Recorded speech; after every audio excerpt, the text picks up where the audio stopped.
Troy Huber is an author and educator living in Alexandria, Virginia. He was born into a military family, living all over the country and world from Italy to North Dakota. He grew to love history and the museum field and received his bachelor's degree from Minot State University and his master's degree from the American Military University. He currently spends most of his free time entertaining his cat, writing fiction, and further researching his historical interest. Today, Troy will be presenting a long and painful journey, the U.S. Army and the Trail of Tears. Duty is defined as a moral or legal obligation. Soldiers have a duty to carry out the Army's mission. Throughout the nation's history, soldiers have adhered to the concept of duty to protect, defend, and carry out policy on behalf of the federal government. Like soldiers, the Cherokee have their own duty to uphold their heritage tied to their ancestral homeland. In response to the threat of removal, the Cherokee used a series of legal maneuvers to preserve their homeland. When those attempts failed, the Cherokee signed the Treaty of New Echota. The Treaty of New Echota exchanged the Cherokee Nation's ancestral homelands east of the Mississippi River for unfamiliar and land located in present-day Oklahoma. In May 1838, the U.S. Army deployed to enforce the terms of the treaty. General Winfield Scott, along with his fellow U.S. Army soldiers, were dispatched to Alabama, Georgia, North Carolina, and Tennessee. Their mission was to relocate the Cherokee to embarkation centers and oversee the journey to Oklahoma. The forced removal of the Cherokee was one of many conducted by the U.S. Army and was a consequence of the Indian Removal Act. These removals in the southeastern U.S. became known as the Trail of Tears. So I'd like to offer a warm virtual welcome to Troy. Thank you guys very much. I'm happy to be here. Thanks for inviting me here, especially. As she said, my name is Troy. I'm a museum educator who works here at the National Museum of the United States Army. So thank you very much for joining me today for our virtual field trip. And also, just in case anything weird happens with the technology, if at any point you guys can't hear me, just let me know and I'll be happy to repeat anything. Now, I understand that we've had a few presentations with people from this museum in the past, so you may have heard this before if you were here in previous weeks, but today I am broadcasting from the National Army Museum, the National Museum of the U.S. Army, which is located at Fort Belvoir, Virginia. If anybody happens to be in Virginia or is planning on traveling anytime soon, we'd love to see you guys in person.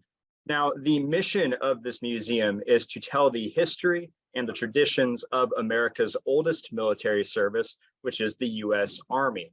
And today specifically, as was said, we are going to be examining the forced relocation of the Cherokee as a result of the 1830 Indian Removal Act, as well as the eventual signing, again, as was mentioned, of the Treaty of New Echota. So we're going to be examining what came to be known as the Trail of Tears, particularly through the lens of duty, again, as described earlier. So again, during today's field trip, we're going to be seeing how this concept of duty shaped the interactions between the Cherokee and the United States. But first up, we're going to have a quick activity, as well as my first question for you guys. So on your screen right now, you can see a painting, which was made by an artist named Max Standley, and it is titled Forced Move.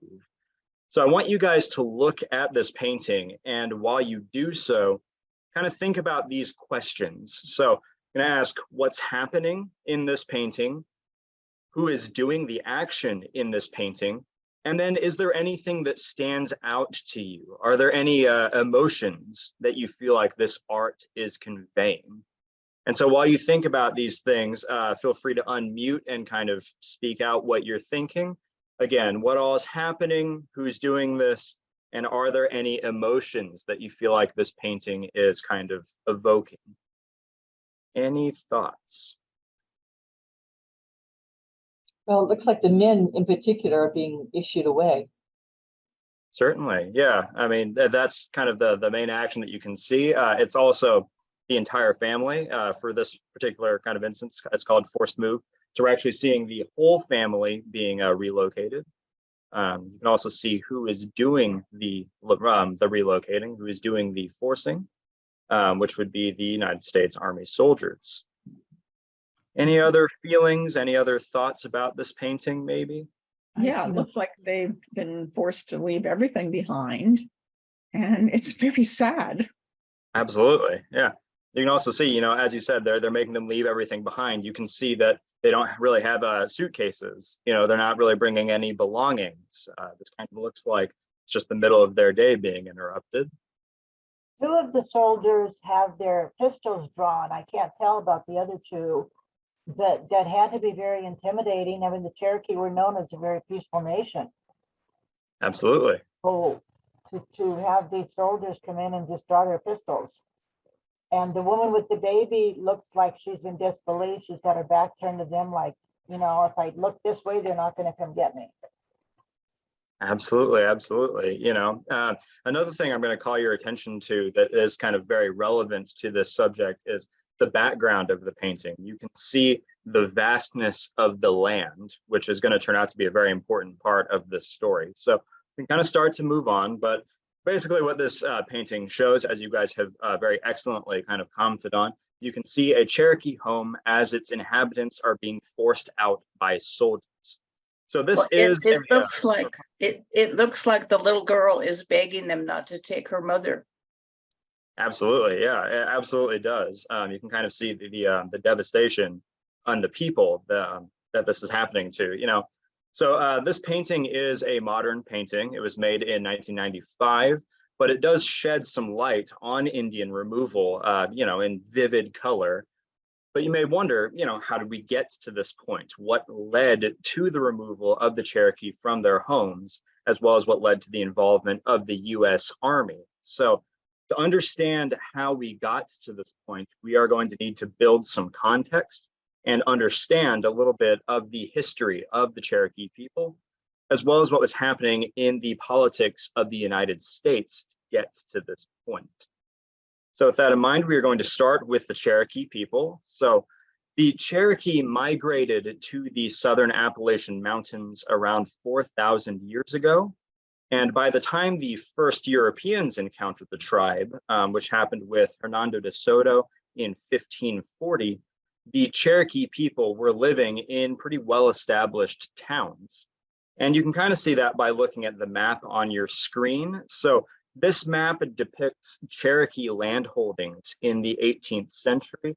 And you can see that they inhabited a pretty large area of land in the southeastern United States, going from just below Virginia to the coast of Georgia. Now, the Cherokee were not the only ones residing in this area. There were also the Creek, Chickasaw, the Choctaw to the west. The Cherokee was just one of several tribes residing in this area. In fact, the term that was used were the five tribes, or the five civilized tribes. Those were that was kind of the term that was given to people in this area. And so what you see is by the eve of the French and Indian War, the Cherokee occupied an area from the Mississippi River to the Atlantic Ocean. So a pretty wide area. Now, kind of hearkening back to that painting, land was very important to the Cherokees. The Cherokee believed that land was given to them by their creator, and their ancestral roots were very closely tied to the land. So the Cherokee would move it, they would settle it, they would build towns, and they would ensure harmony between the natural environment and the Cherokee people. Now, each town had its own ceremonial and council center. You can kind of see this in the image on your screen, which is a recreation of a Cherokee village by the National Park Services. And you can see homes kind of surrounding the council center in the middle. Now, the Cherokee at this point, kind of in decades and centuries before this, were matrilineal. So what that means is that among the Cherokees, women were actually considered the head of the household, with home as well as children belonging to her should she separate from her husband. So the men hunted and the women were farmers who controlled the household. Now, as European settlement in North America increased, the Cherokees sought to make relationships with the Europeans in order to protect their homeland and protect their way of life. Now, one method of doing this was through forming alliances. During the French and Indian War, as well as the Revolutionary War, the Cherokee entered into alliances siding with Great Britain.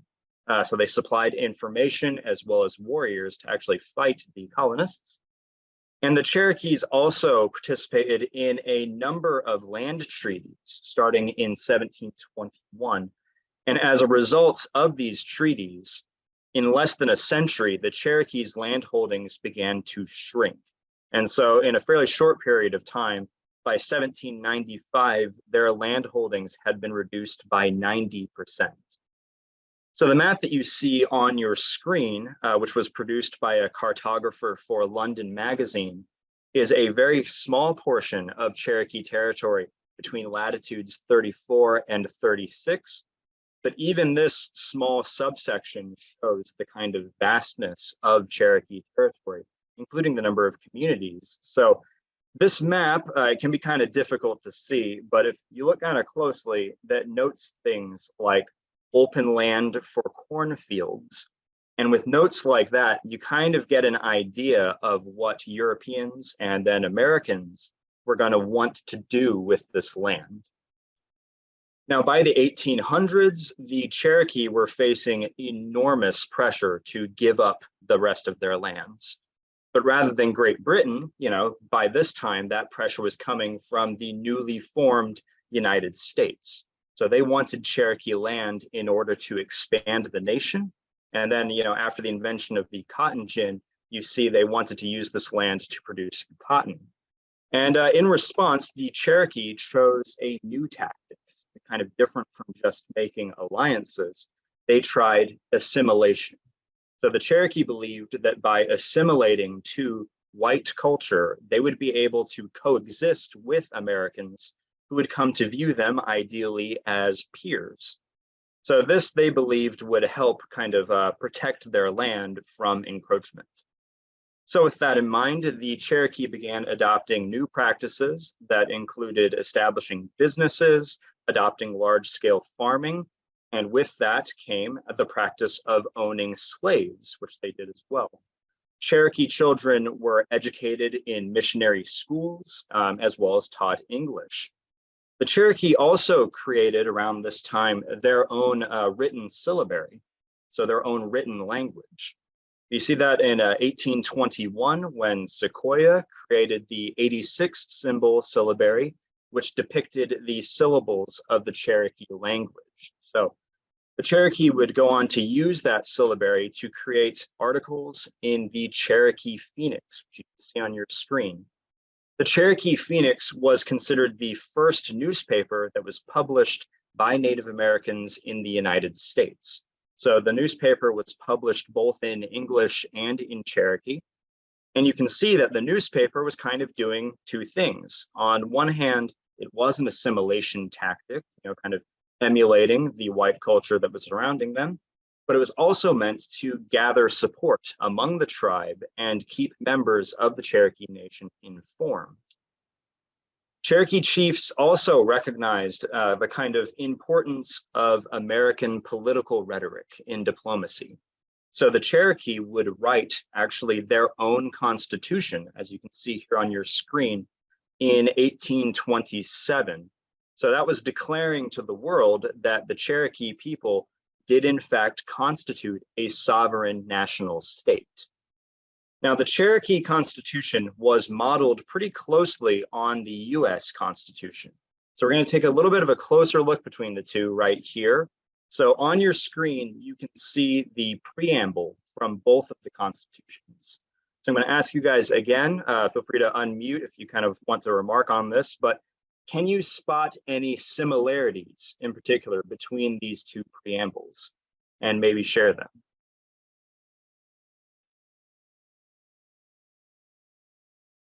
Any similarities? Well, they talk about the creator. Absolutely, yeah, that is absolutely true. You can see fairly close similarities in phrasing as well, this kind of idea of democracy or a group of people coming together, we the representatives in the Cherokee version and we the people in the US version. Any other? I mean, it's a lot of the same principles as far Absolutely. as establishing justice, tranquility, promoting welfare, et cetera. They're basically the same principles. Absolutely. Absolutely. Yeah. And both, kind of declare the sovereignty of the nation as well. Absolutely. So excellent points. So you can really see, this kind of desire to emulate and gain, I don't want to say legitimacy in truth, but, try and gain a perception as peers with the United States.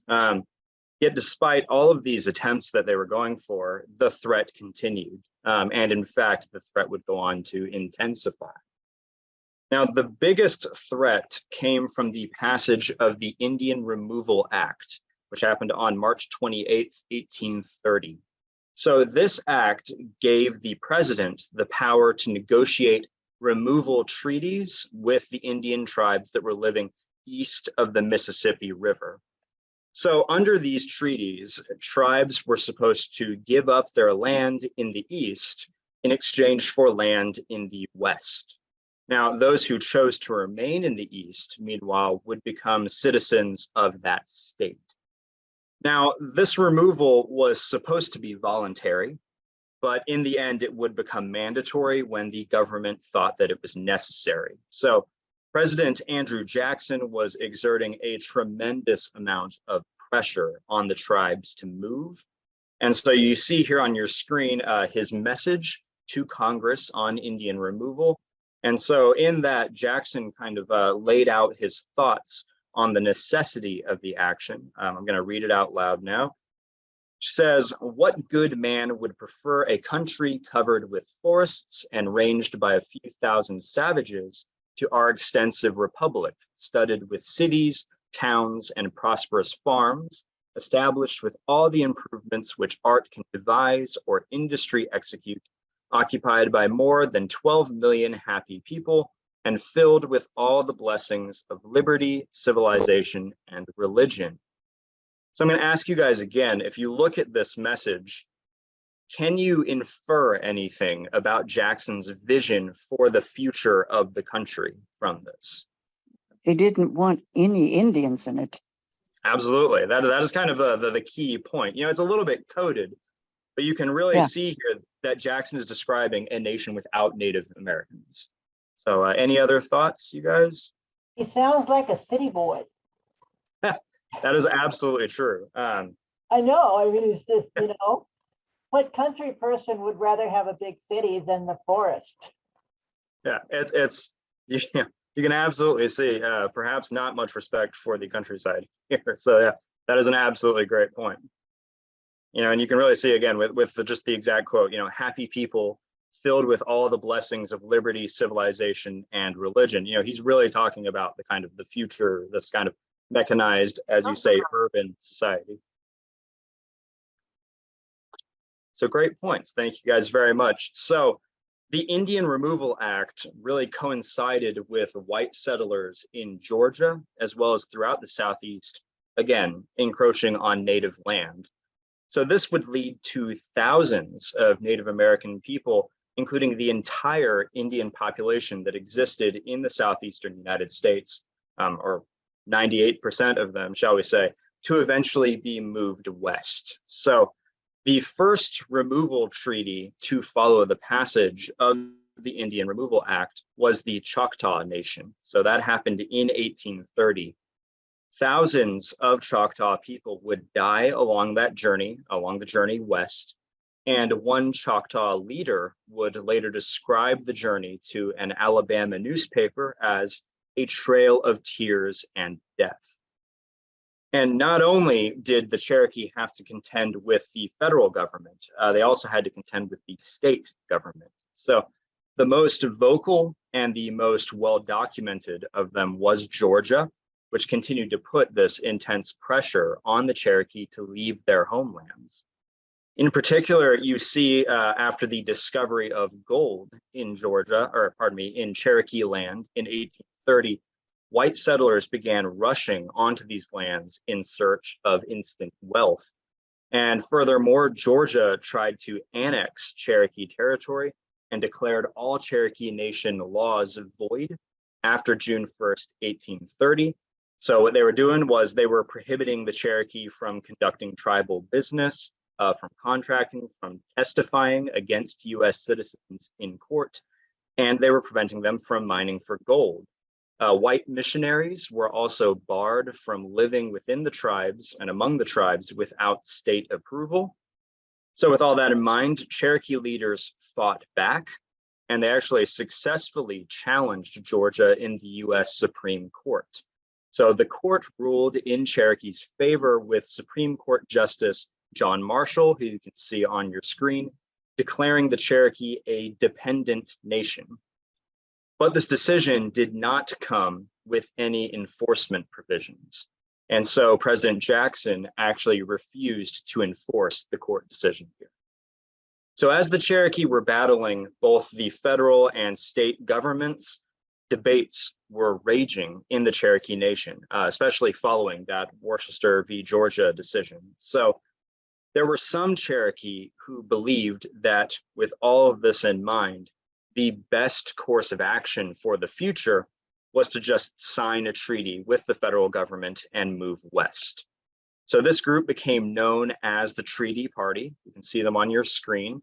They were led by Major Ridge, John Ridge, Elias Boudinot, and Stand Watie.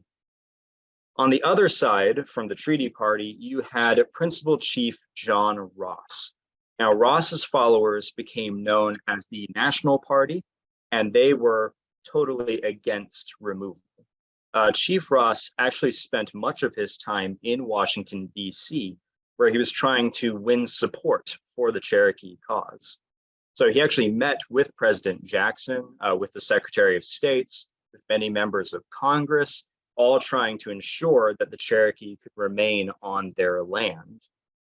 But while Ross was, busy trying to prevent the implementation of the Indian Removal Act there, members of the Treaty Party were continuing to gather support at home. And in December of 1835, members of the Treaty Party gathered in the Cherokee capital at New Echota, Georgia. And there, a very small minority of the Cherokee, I think it's about 500 of 16,000 people, would sign the treaty. So the treaty was signed, and it declared that all Cherokee lands east of the Mississippi River would be ceded for $5 million. In return, the Cherokee were going to be given land in what is present-day Oklahoma, and the treaty was then delivered to Washington, D.C., and ratified by the Senate by just one vote. So in explaining his decision, we have this quote on the screen from Major Ridge.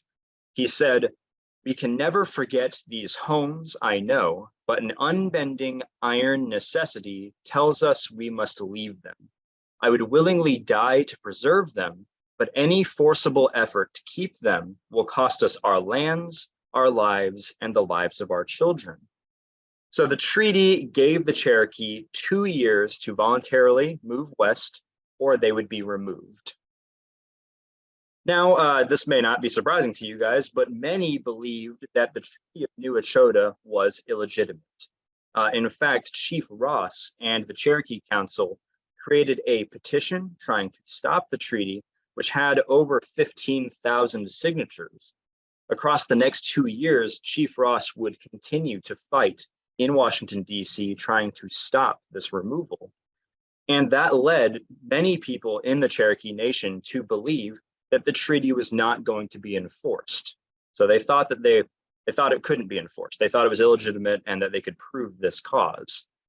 Nevertheless, President Martin Van Buren, regardless of the legitimacy of the treaty, planned to enforce it, to force the move. Now, you may be wondering how the United States could enforce a treaty of that size and its scale, and they used the US Army.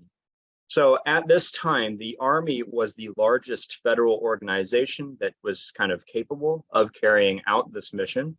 And on April 6th, 1838, General Winfield Scott received his orders, which were to supervise the removal of the Cherokee. Now, Scott was chosen for this role because he had previous experience with civilian and military matters during the nullification crisis, but also due to the size of the Army at this time, Scott was one of the few experienced officers who was just available for this task. Now, Scott's friends questioned his participation in this assignment. They were concerned that it was going to tarnish his record. And in response, Scott just told them, "I like difficulties." Now, his strategy was to use, and this is an exact quote, "strength of numbers and measure to make resistance hopeless." So he divided the Cherokee Nation into 3 operational sections. There was Western, Central, and Eastern. The Army built pretty large collection camps and stockades in each section in order to process and house the Cherokee before their departure.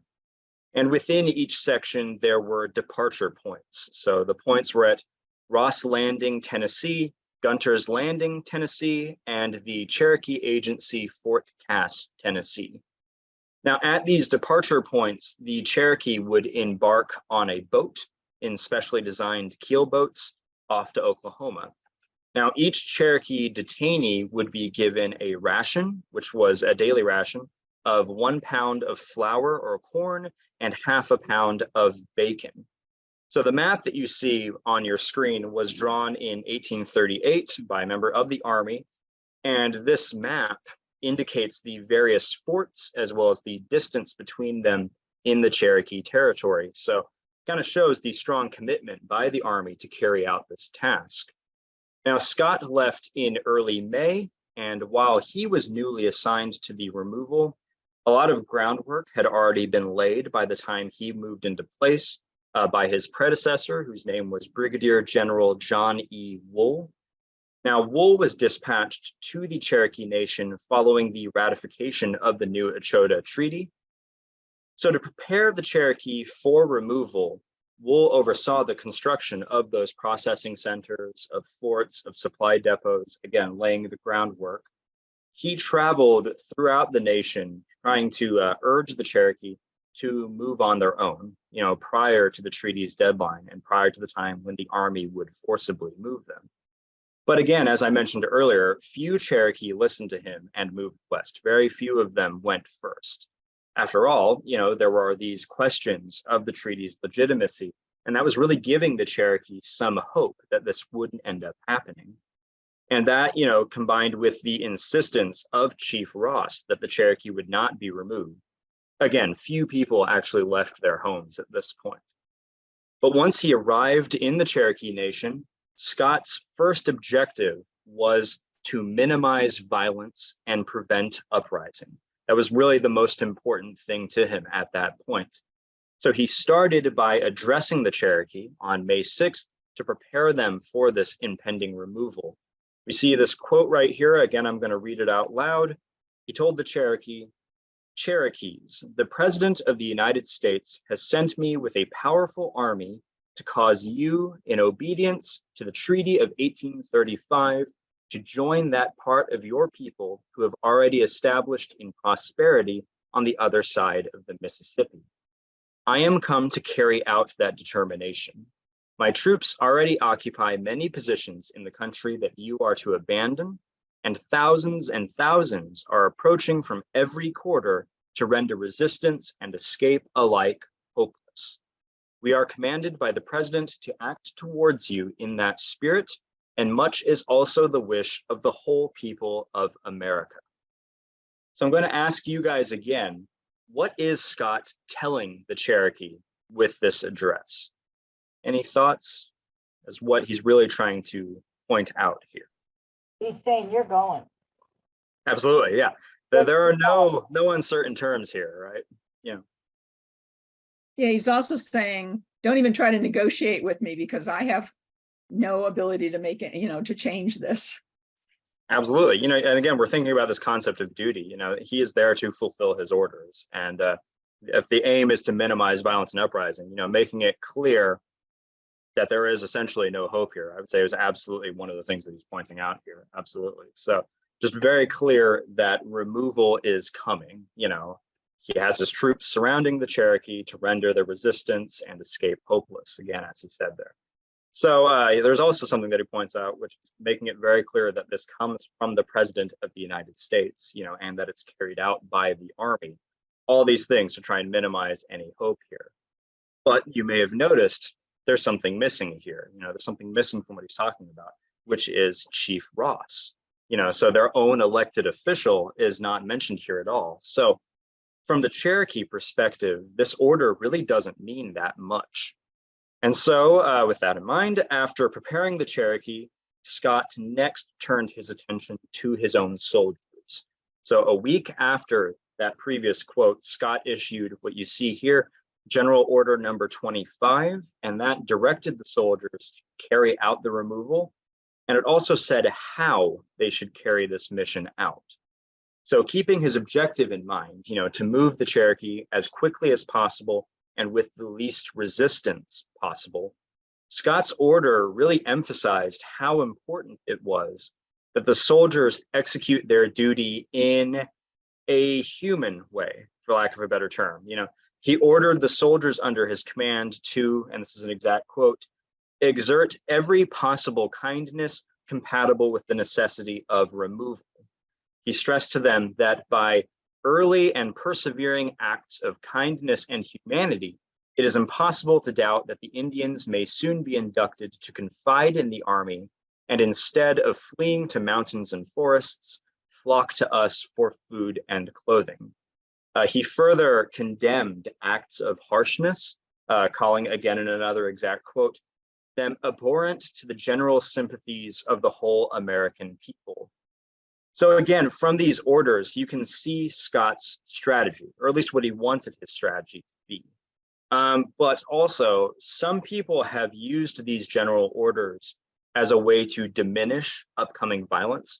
I am by no means trying to indicate that this was a perfectly flawless human kind of thing, because it was not. But what we really see here when we look at these orders is Scott just trying to prepare for his mission. He wants to be successful. It is his duty to do this. And from the Army's previous role in the Creek removal and the Seminole Wars, which I don't talk about too much, but the Seminole tribe was another tribe in this area. And there were actually several wars that were fought during Indian removal, trying to get them to the west. But through all of that, Scott knows that tensions are going to be incredibly high. There was a chance that things could go south pretty quickly. So he's preparing his troops in the best way that he can. And you can see Scott acknowledging that difficulty while also adhering again to his duty to complete this mission. So on May 25th, we're going to return to this painting here. Removal of the Cherokee began. So federal troops and a local militia as well fanned out across the Cherokee Nation to round up the Cherokee and bring them to those collection camps that we mentioned earlier. And I think that it's best to learn about this day, as well as what it meant for both the Cherokee and the soldiers, by listening to the accounts of those who actually witnessed this. So I've got a couple more quotes for you guys.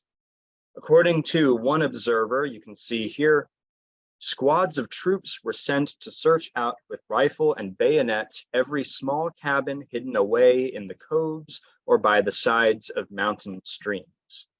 Another said, families at dinner were startled by the sudden gleam of bayonets in the doorway and rose up to be driven with blows and oaths. Men were seized in their fields, women were taken from their wheels, and children from their plan. Now, General Scott rode with the troops on the first day to ensure that his orders were carried out. However, the roundup in Georgia in particular was still particularly cruel. And one Baptist missionary named Evan Jones wrote this quote that we've got here, which says, in Georgia especially, multitudes were allowed no time to take anything with them except the clothes they had on. Well-furnished houses were left prey to plunderers, who, like hungry wolves, follow in the trail of the captors. These wretches rifle the houses and strip the helpless, unoffending owners of all they have on earth. And what we see is that in less than a month, 16,000 Cherokee had been rounded up and brought to those collection camps. Now, at the collection camps, the Cherokee were supposed to be processed and then eventually moved to those embarkation camps that I mentioned a little bit earlier in Tennessee. So from there, the idea was that they again would be moved by boat to Oklahoma. And the embarkation camps were described by a historian named Daniel Blake Smith as a clinic in the dangers of disease. So these camps were overcrowded, they were hot, they were dusty.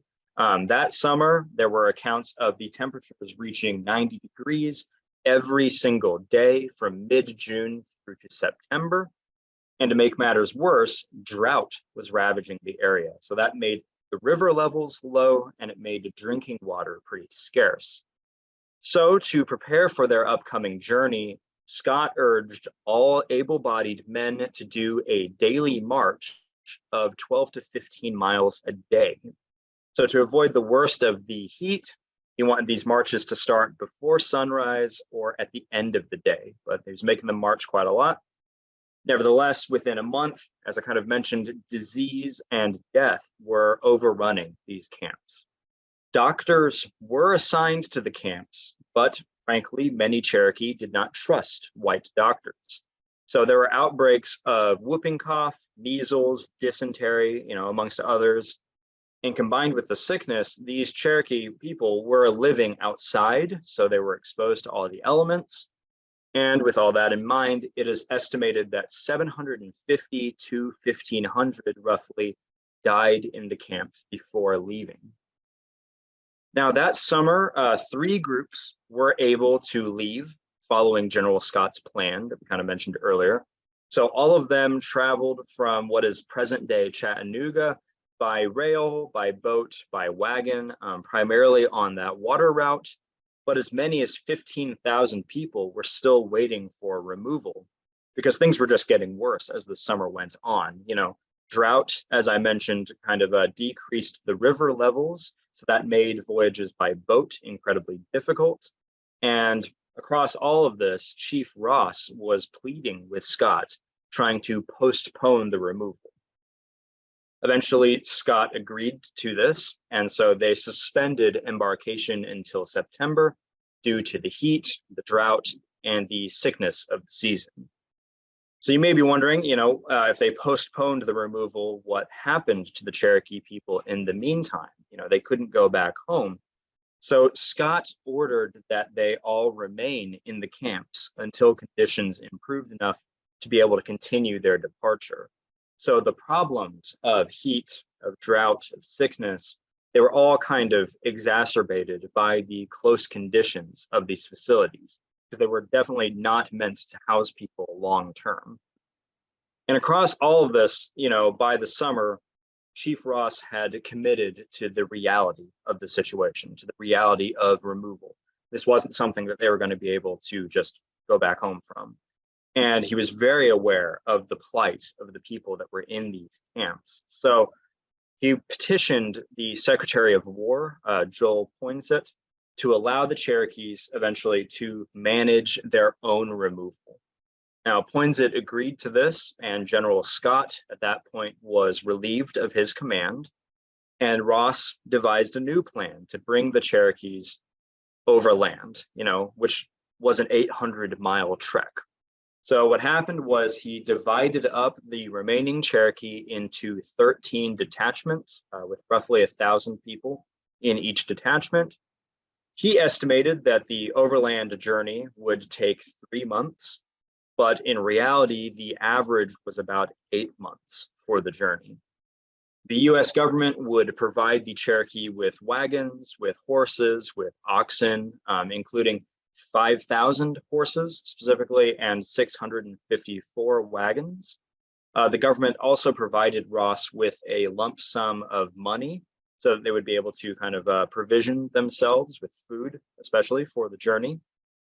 Each of those groups was led by a respected Cherokee leader and also accompanied by a doctor and sometimes a missionary. Oh, pardon me, sorry. I just saw a chat thing pop up, somebody leaving early. I apologize for that kind of break there. But it was usually only the sick, the aged, the children, and nursing mothers who were able to ride on the wagons. The rest of them were walking. Now, this was a very perilous overland journey. It was not, in any definition of the term, an easy trek. So a witness from Maine, actually, who'd watched several detachments trek through southern Kentucky in early December, offered us this quote, which is pretty vivid and says, "We found the road literally filled with the procession for about 3 miles in length.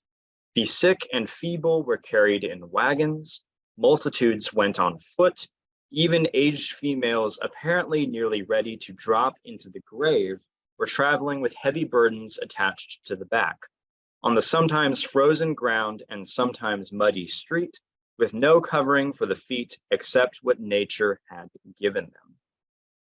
Now, many Cherokees on this trail, weakened by fatigue, already exposed to the elements for quite a long time, fell victim to the diseases, ranging from measles and whooping cough, again, to dysentery, various other respiratory infections.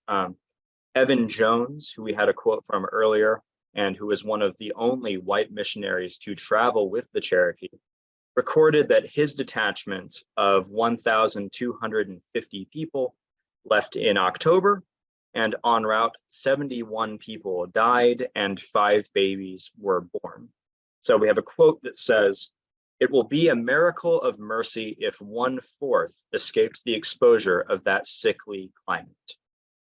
So what you see eventually on March 24th, 1839, the final detachment arrived in the West. Unfortunately, nobody knows the exact number of how many died on the journey, but most scholars estimate that a grand total of at least 4,000 people died as a direct result of the removal. And that was about 1/4 of the entire Cherokee Nation at the time. Yet, in spite of the journey, the Cherokee survived the Trail of Tears. And once they were in Oklahoma, the Cherokee focused on reunifying as a people. So members of the Treaty Party, the National Party, the Old Settlers, they all came together to create a new government. They passed an act of nation to unify the Western and the Eastern Cherokee. It established a new government with 3 branches: legislative, judicial, and executive. And the Cherokee citizens would go on to rebuild their lives, their businesses, their communities. They established schools, they established newspapers, other support programs for their people. So despite the odds, the Cherokee survived and thrived anyway. But the memories and the pain associated with the trail would never be forgotten. The removal of the Cherokee also left quite an impact on the soldiers who served at the time. We have a quote here on your screen from a soldier named John Burnett, and he wrote an account of the Cherokee removal 25 years later to his grandchildren, in which he wrote, "Somebody must explain the 4,000 silent graves that mark the trail of the Cherokees to their exile.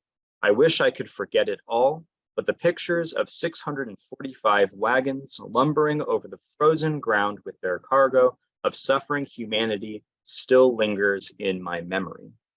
If you were to see the whole letter, which you can pretty easily find online, he also says that he fought in the Civil War, and while he saw horrifying things fighting in the Civil War, he said that the Trail of Tears was worse in his experience. But with all that in mind, that brings us to the end of this presentation in terms of my kind of lecture. So I want to thank you guys for joining me today, to examine this forced relocation of the Cherokee as a result of the 1830 Indian Removal Act and the eventual signing of the Treaty of Echota. So with that in mind, now I'm going to open it up to you guys. If you have any questions, I will certainly at least try to answer them. But thank you guys very much for listening so far. Okay, class, go ahead if you'd like to ask a question of our guest speaker, unmute your microphone and ask, and then please mute your microphone after you're done asking.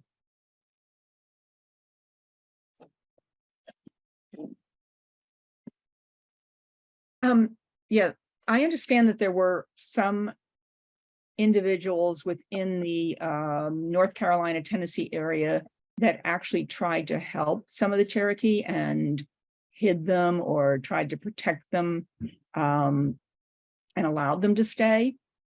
Can you talk about that experience? Well, I unfortunately do not have many details about that particular area, but it is known that some people did not make it to the West. There's plenty of accounts of people from all 5 of the tribes kind of remaining in that area. I mentioned the Seminole earlier as well. There's actually still a Seminole Nation in Florida because they didn't get there. They managed to successfully fight and stay there. But there are also people from all the tribes, including the Cherokee, who either through aid from others, which did happen, or for other reasons managed to stay behind in the area. Some of them have banded together to be like nations actually nowadays as well. So it did happen, but unfortunately I don't have too much information about that kind of specific set of circumstances for you. But hopefully that helps answer your question a little bit at least. Well, I have a few questions, Troy. Sure. You showed that slide with the signatures on the treaty. I believe, what was it? You said 15,000 signatures? How many thousands? The 15,000 people on the signature was for a petition trying to say that the treaty was illegitimate because the treaty was signed by so few people that it was regarded as illegitimate by many, as I mentioned. But another thing that I'll add to that I didn't discuss during the lecture was you may wonder what happened to the people who were in the treaty party. So there was a faction of the Cherokee that blamed members of the treaty party, not entirely, it is an understandable notion, but they blamed them for the deaths that took place along the removal trail, as well as the loss of land. So 3 men of the treaty party who we mentioned earlier were actually all killed on the same day on June 22nd, 1839. At the hands of their fellow Cherokee. So Major Ridge was ambushed and shot while traveling in Arkansas, checking on an ill slave that he owned. The younger Ridge, John Ridge, who was his son, was pulled from his home, stabbed to death in front of his family after his gun failed to fire. And Boudinot was ambushed and stabbed while leaving somebody's house. So it's a very morbid comment to make, but there was retaliation to these people as well in the kind of aftermath of all of this. Yeah, I've also read that Cherokee said that these treaty signers in many ways sort of stole the money that was being paid, or, they took more than their fair share. Yeah, absolutely. That is absolutely true. And the money notion became very difficult in the aftermath of all of this anyway. I don't have too much information prepared specifically, but the United States took a very long time to pay them that kind of sum that they agreed to in the treaty. So that became kind of a contentious notion throughout, the ensuing years after this. So yeah, the treaty party was definitely retaliated against and definitely viewed harshly by their fellow Cherokee in the aftermath of all of this. Troy, kind of talking again about the signatures. Sure. I would assume that those signatures could be valuable in tracing family histories, could it not? That is fair. Yeah, and so this is something that we talked about before this presentation started, but it is, for those of you who may be interested in trying to find lists of people, it is kind of difficult because there wasn't really an official roll taken of people who were moved in the Trail of Tears. You're absolutely correct that if we could find a copy of the treaty, those names would probably be very helpful. And if you look at I have it written down somewhere, I apologize. But if you check the, let's see. There's a website called the Cherokee Registry, which has a page on the Trail of Tears. I found this a couple of days ago, actually, where they said they've tried to compile a list of the Native Americans who were moved during the Trail of Tears from the Cherokee. It lists that it was done using the most reliable sources, but I was not able to find what those reliable sources were. So I would take it with a little bit of a grain of salt, but it just looks like something that people have tried to do. I've also mentioned, I don't remember if it was in this or not, but the National Archives has some documents relating to the Cherokee removal, which also contains names. It may have that treaty on it, but I would have to look at the page again to see that. But then in the aftermath of that, you don't really see a sort of attempt at a list of names until the Dawes Rolls, which you all may be aware of, which was also called the Final Rolls. And that was made in the 1890s. And it was a list of individuals who were accepted as eligible for tribal membership for the 5 civilized tribes, which would be the Cherokee, Creeks, Choctaws, Chickasaws, and Seminoles. So that is something that does exist, but obviously that was about 60, 50 years after the fact. So it's kind of a difficult thing to try and put a definitive label on, but the documentation that we do have, absolutely, those names would be invaluable, I would say, for trying to kind of calculate ancestry and genealogy through this. Test. Also, Okay. oh, pardon me. Yes, continue. Yes. If I may add to that, throughout the years, anytime that the U.S. government in any way, shape, or form were issuing annuities or allotments or any type of handouts, if you want to call it that, to tribes all the way through, they did do an intermittent head of household census. And we've even found them in the Dakota Territory back to the 1820s, etc. The earliest one I did find was about 1792 for one area, one small tribe only. But they're a little difficult to find, but they are out there. So if anybody is interested in a specific area, a small area, the National Archives branch in Kansas City is the office that has our records going back that far in the census records. And they're just an agency census. So, but anyway, the information is there, but like I said, head of household, and they usually will state 2 females, 3 males in the family, that type of thing. So you don't always have names, but at least you have a family name. So that's amazing. And I will freely admit that I would imagine a lot of you guys are more of an expert on genealogy and labeling things like that than I am as a historian working for the Army. So that's amazing. I'm very glad that exists. Another list that I can bring up, this is kind of a tangent in a way, but it's also related. During the Civil War, a lot of these tribes who were moved in the Trail of Tears sided with the Confederates because they were slaveholders, and also they were promised statehood. They were told that they would get a state if they backed the Confederacy. But in the aftermath of the Civil War, they passed a legislature freeing their slaves with the Cherokee, and that happened in 1863, I believe, that they passed the legislature freeing their slaves. And in the act of doing that, they granted full citizenship rights to the freedmen that were their former slaves. But in practice, the freedmen were often excluded from the tribe. But in 1890, there was a thing called the Wallace Rolls, which was technically labeled the 1890 Rolls relating to Cherokee citizenship, which provided the applicant's name, age, sex, residence, and other personal information. But they were lists designed to make a compilation of the Cherokee freedmen and the former enslaved people and their descendants at that point. So that might also be a subject of interest if any of you are interested in that. The whole subject of Cherokee freedmen is a fascinating thing that is far too long and complicated to try and cover just in this kind of virtual field trip. It is a little bit of a tangent, but it's kind of a fascinating subject as well if you guys are interested in it. That actually sounds like a great presentation. Maybe I'll follow up with you later on about that, actually. Yeah, I mean, we don't have any formal presentation on that yet, but I almost hope that would change in the future because it is such a fascinating subject, because the relations between the freedmen and the rest of the Cherokee Nation is still actually a contentious thing.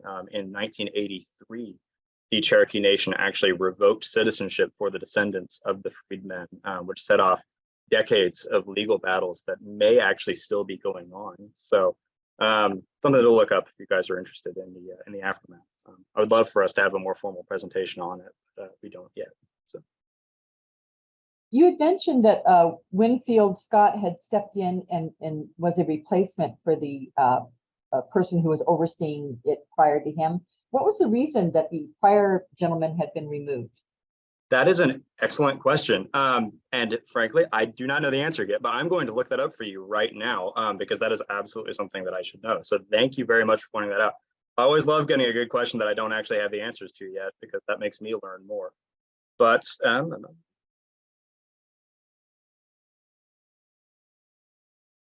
and while you're looking that up, since he was a replacement, how many of the Cherokee had already been removed prior to Scott stepping in? Unfortunately, I do not have a firm number on that. Most of the things that I have read have just said that it was not many. So it was a very small portion, because they were all holding on to that hope that this wouldn't actually happen. But unfortunately, I do not yet have a firm number on that, for which I apologize, because I would like to have that at some point. But the big notion, though, is that it was not a substantial amount. You know, it was essentially the whole tribe still that he was going to have to move when he moved into place. Let's see. It seems like there must have been a reason, because like you said, by the time Scott stepped in, a lot of the whole thing had already been, you know, prepared for. Like you said, the camps were already there, you know, the maps were drawn, so on and so on. They were certainly well on their way to, you know, they had that foundation all in place. Truth be told, I don't know how aware the rest of the Cherokee Nation was of that. That might be something that is worth looking into more, whether or not they were actually aware that all of these things were being built right below them. But yeah, I have not heard much about what their awareness was of how prepared they were already. But the Army was absolutely taking steps, you know, right from the moment it was ratified, essentially. I am also struggling to find why Brigadier General Wool, which was his name, John E. Wool, was ultimately removed. For which I am very sorry. You know what? Maybe we can message you some point after the fact. I'll keep looking it up, and I can send you an email once we get off of here. So I think I have your email written down somewhere, but I would love to get that information for you. Thank you. Yeah, that'd be fine. I can always pass it on to the class after the fact. Awesome. Yeah, then I will definitely look that up. It may honestly be something as simple as just he was moved somewhere else. And I know Martin Van Buren was a friend of Winfield Scott. So perhaps for something of this importance and maybe perceived difficulty, I'll admit this is speculation, which is not good. So maybe don't take this from me entirely, you know, on trust. But Martin Van Buren was a friend of his, and I know Martin Van Buren pushed him into this position. So it may have been a fairly simple thing, but I'll definitely write you after the fact to try and give you a firm answer. I have a question. Could you please repeat the name of the newspaper of the Cherokee Nation? And Absolutely. since you mentioned it and have a partial exposure to it, was it the type of newspaper that was simply statements of fact, or did it include the more usual newspapers, information about individual families and what's going on in our area and things like that, which would of course include names, as they were trying to assimilate to the Western style. So I'm just thinking how important this newspaper might be for seeking out individual names. Certainly. So it was, I brought it back up on your screen. You can see it was called the Cherokee Phoenix.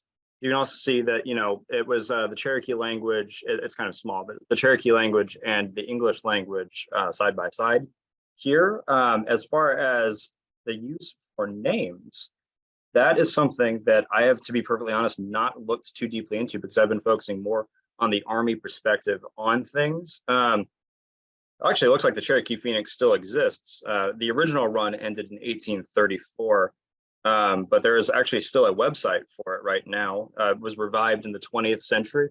So today it actually publishes in print still and also on the internet. So it still does exist, but I'm going to try and figure out right now exactly how well it could be used. And while you're doing that, Troy, I just wanted to point out to the class that Bill put in the chat box. I believe the total estimated removals from 1831 to 38 were about 46,000 natives, bring some 25 million acres for white settlement. Oh, yeah.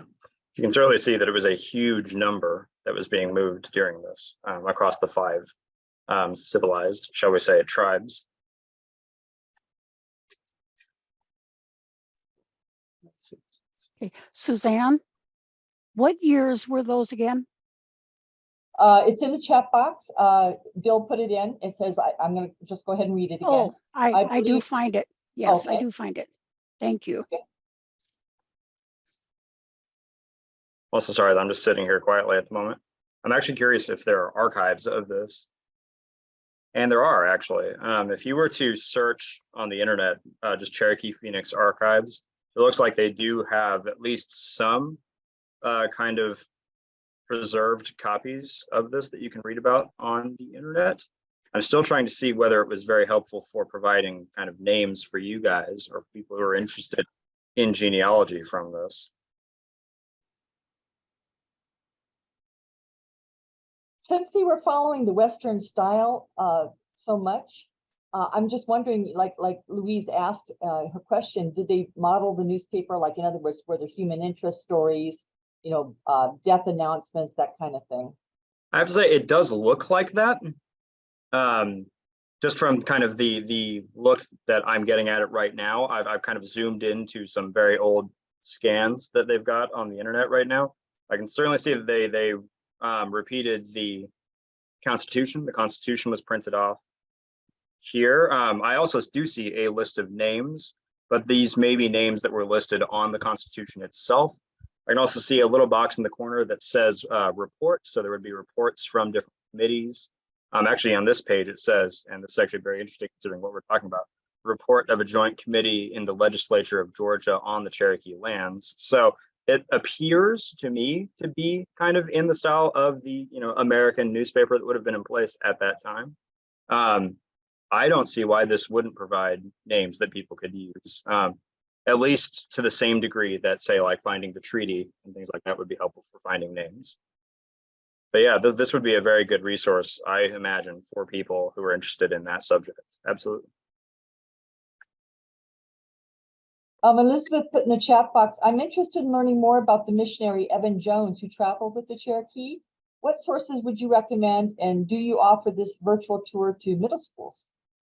Well, the second half of your question, absolutely. We offer this to most people who would sign up for it, to tell you the truth, but we do a lot of our virtual field trips with middle schools, elementary schools, high schools, essentially everybody. We offer it to many, many different people. So absolutely. And if you guys know of anybody who would be interested, we are happy to do them. So as far as sources related to Evan Jones, I'd say a big source that I used, I'm trying to recall how much about Jones was written about, but there's a book called Towards the Setting Sun by Brian Hicks, and then something called An American Betrayal by Daniel Blake Smith. I'm actually going to very quickly, if it's okay, type it in the chat for you guys. 1 second. Towards the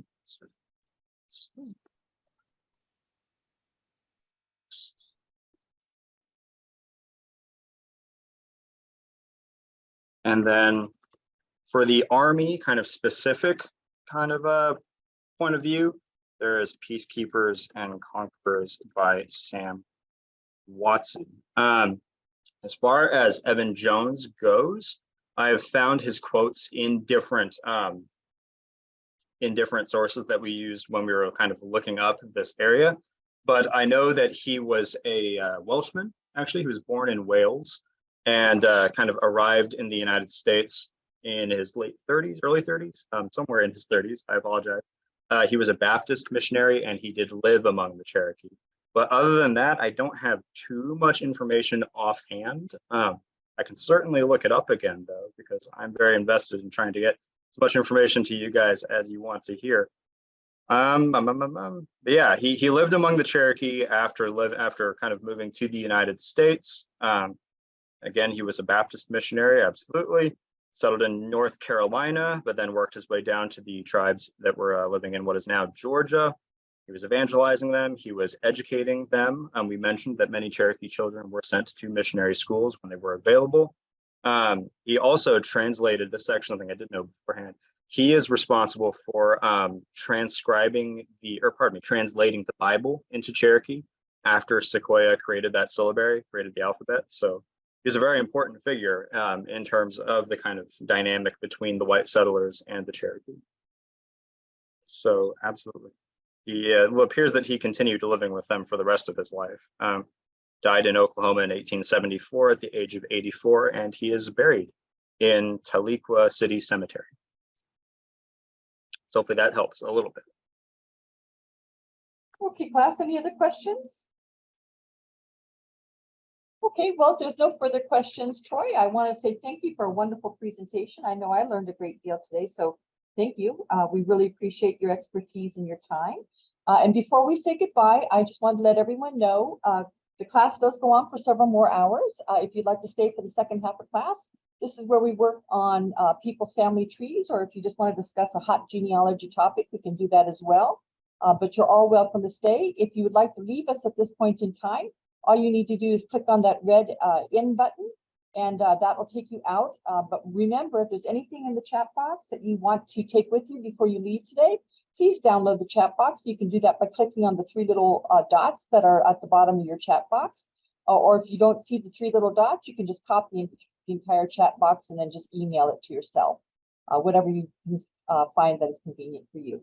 So with that, once again, Troy, I want to say thank you very much for a wonderful presentation.